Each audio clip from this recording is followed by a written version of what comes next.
Hello, we're here with Grant Degginger, who's running for the Port of Seattle, position number 2. Would you like to go ahead with your 2-minute introduction? Yes, thank you very much.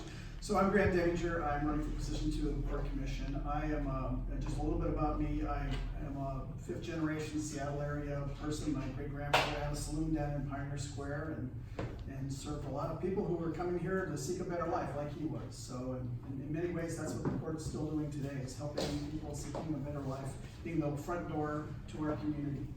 I grew up on the east side, and I worked, I'm a lawyer. I've been in practice here in Seattle for 34 years, and I do a lot of construction law and public contract law, so this is something that I've been caring about. I've also been involved in public, service to the public for over 20 years. I spent 12 years as an elected in Bellevue. I was served on the city council for 3 terms, including 2 terms as the city's mayor. And during that time, I worked a lot on major public works projects, bringing light rail to the east side, repairing 520 and replacing the bridge, working on water supply for the region. So those are some of the many things that I care about. I'm running for the port because a lot of what the port does is infrastructure. I care about what's going on at the airport.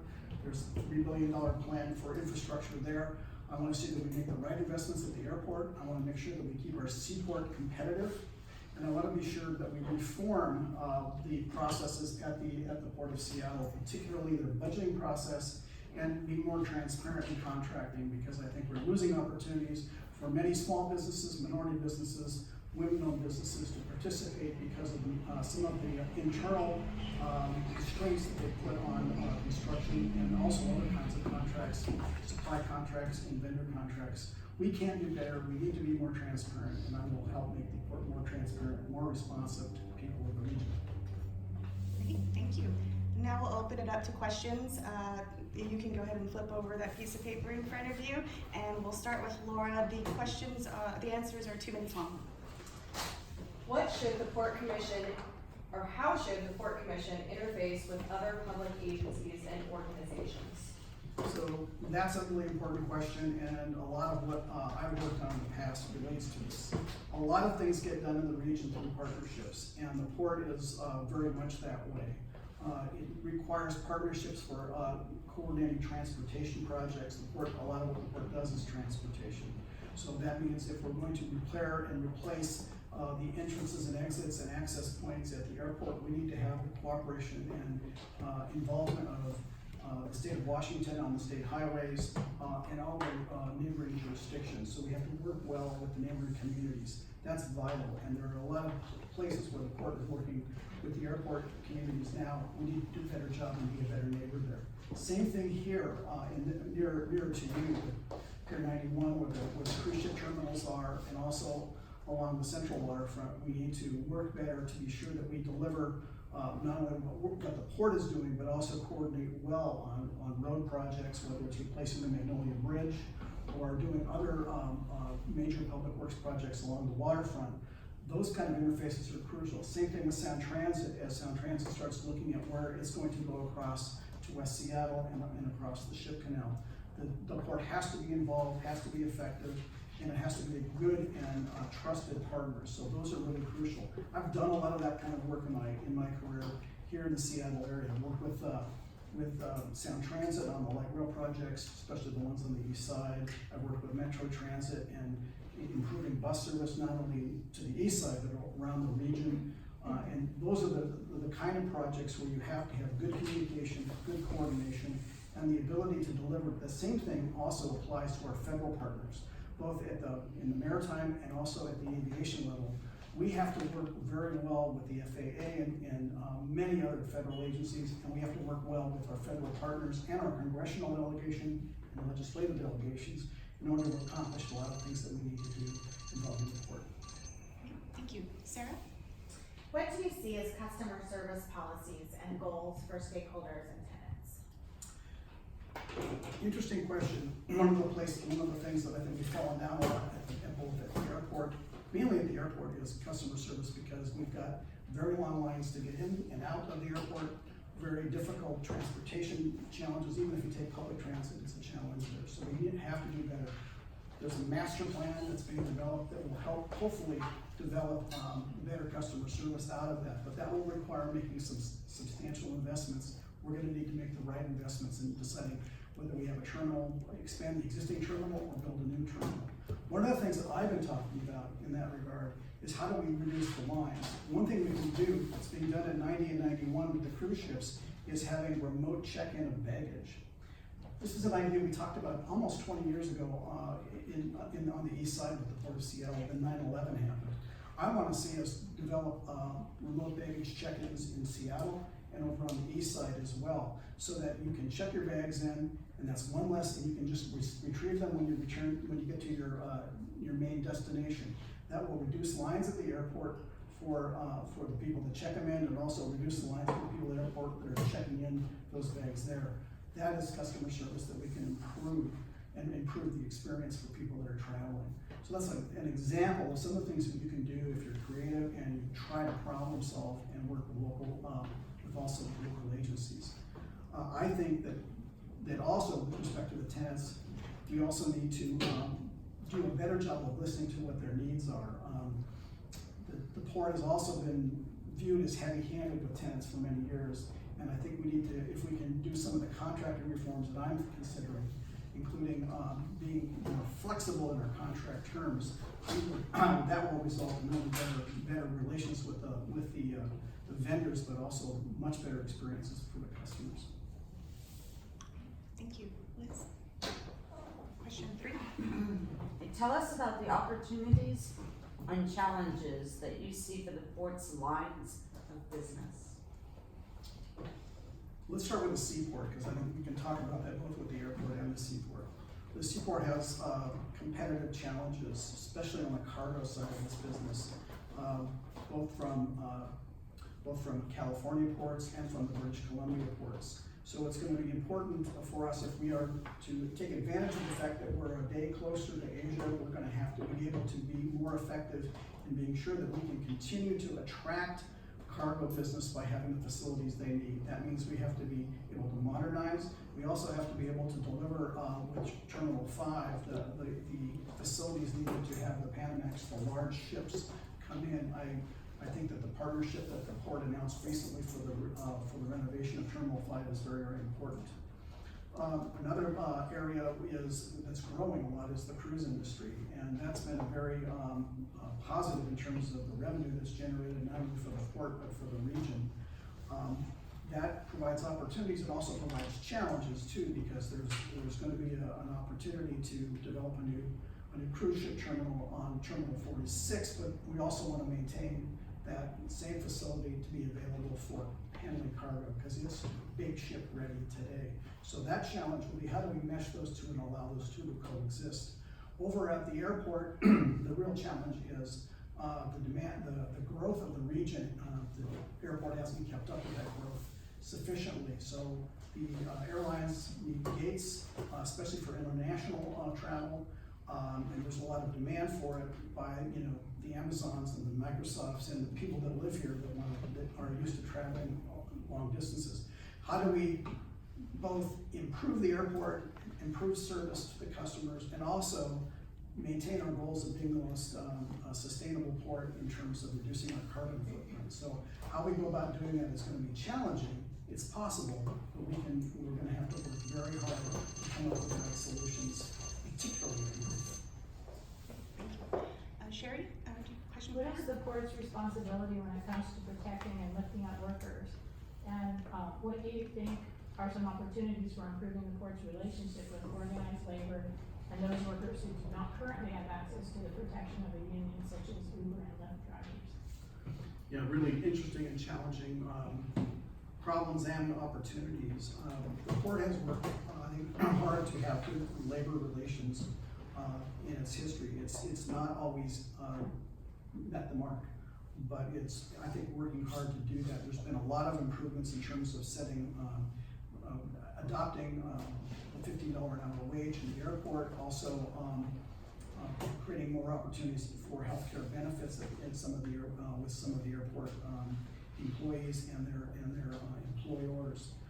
The bigger challenge that you mentioned here is What do we do with the taxi drivers, Uber and Lyft and some of those organizations?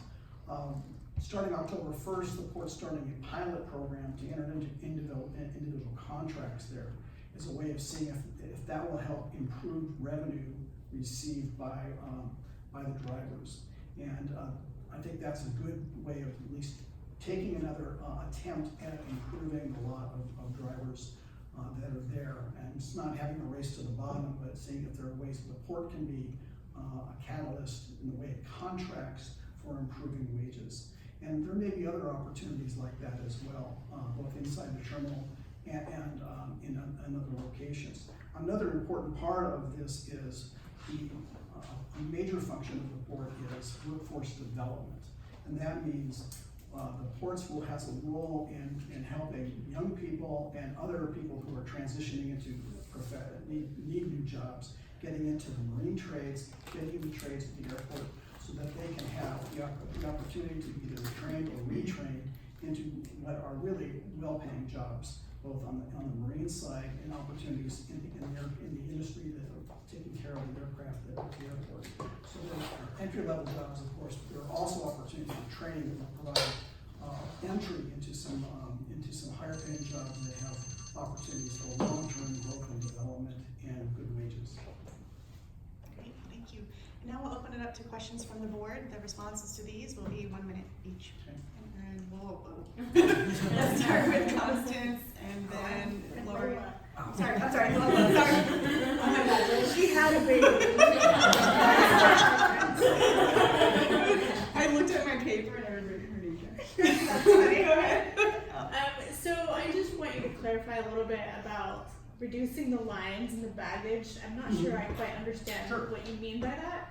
Are those bags that people are already checking in, or those bags that people are taking in with them on the plane? Because what I'm seeing lines are mostly like going through security and not checking bags. Yeah, I was talking about the lines that people are checking. One way of getting people through the first 7 lines at the airport is if they can check their bags in ahead of time before they get to the airport. Okay. So that's one way of reducing lines, is having them check their bags early at a location that's outside of the airport that's been secured. So then you raised another important point, which is what do you do about the lines through security? Yeah. And that is a very important issue where we have to get more. A lot of this depends on getting more federal TSA employees, and also with the new international arrival facility, we're going to need to have more customs officials there, and staffing those have to be provided by the federal agencies that are in charge of that, and we have to have a bigger commitment from the federal agencies to do that, because we don't have it today. And I know it's something that's on the top of the list of our congressional delegation. They're working on it, and the port's going to have to be going to DC regularly and beating the drum to be sure that we can have the staffing we need to improve the lines. Thank you. Okay, I have Lori next. I'm Lori Meyer. Thanks for joining us today. Can you talk a little bit, the port's lines of business are huge drivers of environmental impacts. They are. Can you talk a little bit about, if elected, what you might do to mitigate those impacts? There are a number of things that the port's doing that I think are very good. The current commission, I would applaud a lot of their effort in wanting the port to be the greenest port possible and being a leader in the United States on it. A lot of the things that they've identified, I would agree with. At the airport, that means that as we build, we're going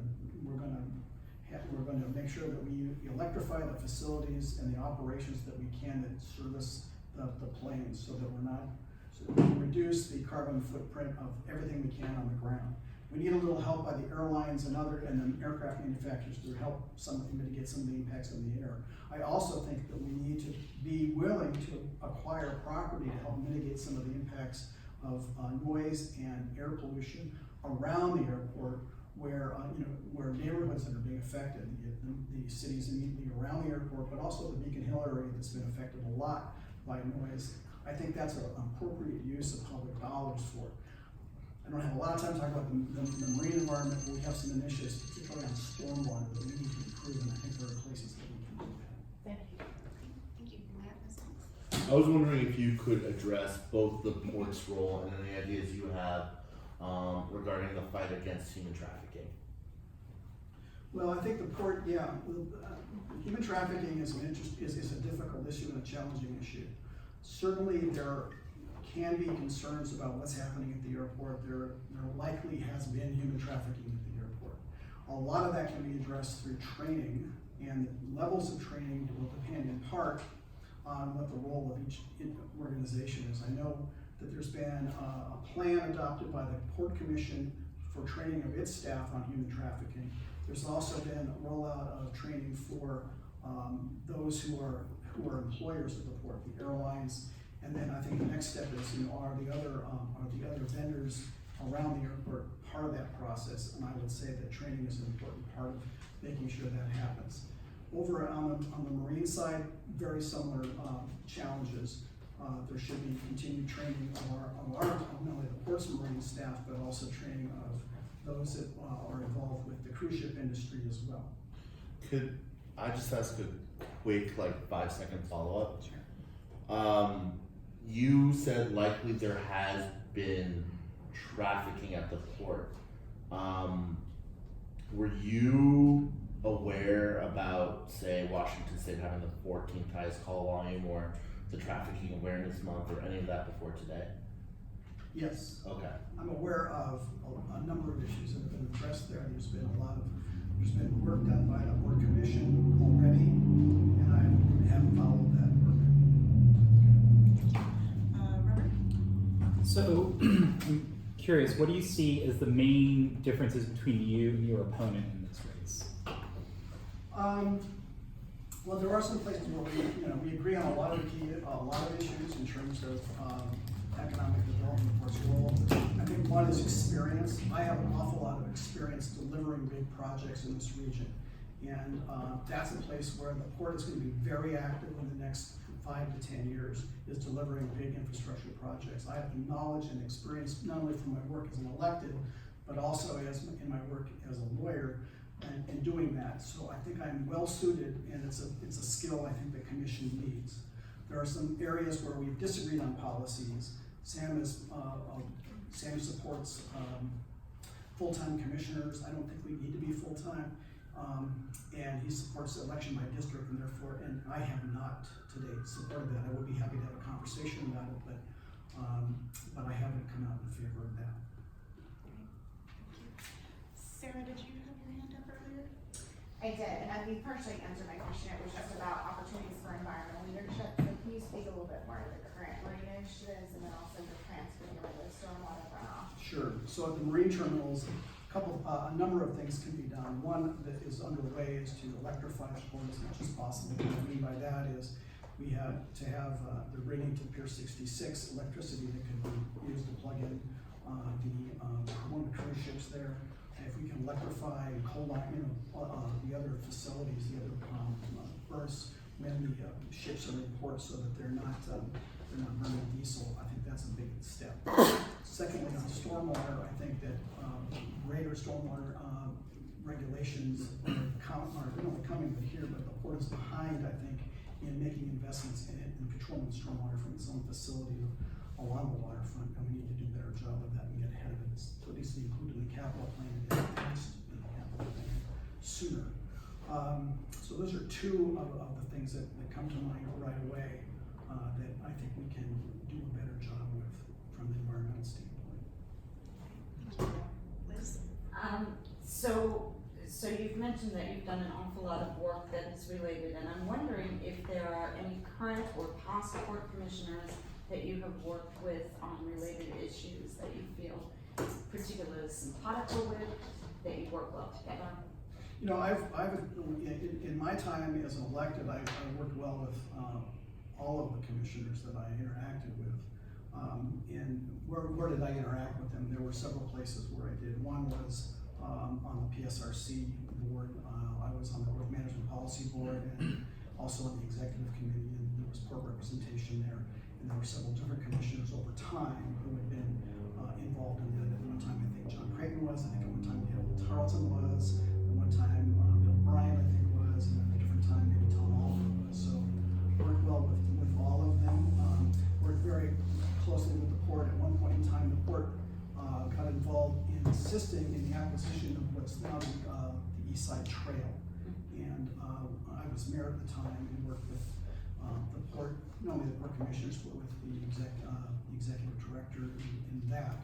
And then that property was then later sold to King County. So we worked on trails and preservation and opportunity for the region. Great, thank you. And we'll take Hannah's question. I know that the port has quite a bit of land, a lot of property. What do you see as the port's role in our larger regional issue around homelessness and affordable housing and workforce housing? So one of the things the port doesn't have authority under the RCWs to do is to get involved in building housing. So that's a constraint on what it can do. But there are things the port can do with respect to helping people who find themselves homeless, and it revolves around the workforce training element that I mentioned earlier.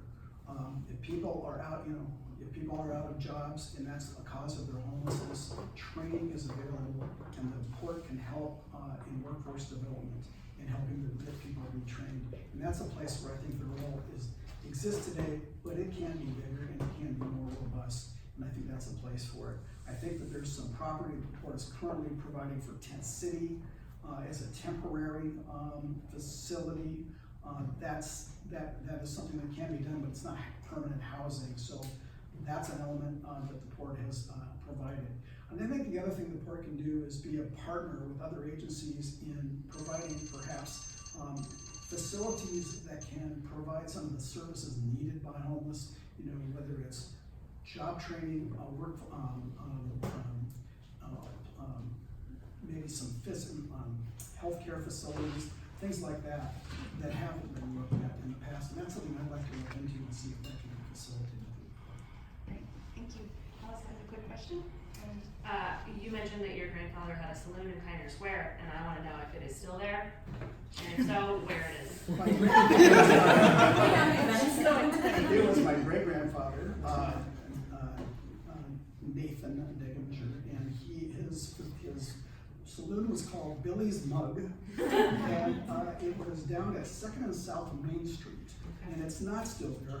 If it was, I would have suggested moving this thing over there. And then he also had, and this is a bit of a check, but he and his business partner, who was his brother-in-law, also had a brewery at one time in the 1890s. And it was located out of town in a town called Slaughter, Washington. Does anybody know where Slaughter, Washington is today? It's now known as, this is your history lesson for today, Auburn. And it mysteriously burned down in a fire. That's the bad news. The good news is it was insured. He went up to Alaska during the gold rush, and the final story about him was that he was a better gold miner than he was a poker player, and lost much of his winnings on the boat ride back to Seattle. So he had a stall in Pike Place for many years. There's the family history. Interesting. Well, thank you so much. Would you like to take 30 seconds to do a quick wrap up? Sure. I want to thank you for the opportunity of being here and for your excellent questions today. This is a really crucial time for the port, and with the amount of investment that it's planning to make at the airport and here in the terminals, I think it's very important to have somebody with the experience and the ability to help deliver them, so that we can deliver them sustainably, and we can deliver them within the cost parameters. We've had difficulty doing that at the port right now. The international arrival facility is over a year late, and it's $500 million over budget. I think we can do better. I think I can help make it better. I'm very excited about the opportunity of doing this. I want to make the port more transparent, and with your help, we will be accountable and excellent. Thank you for your time.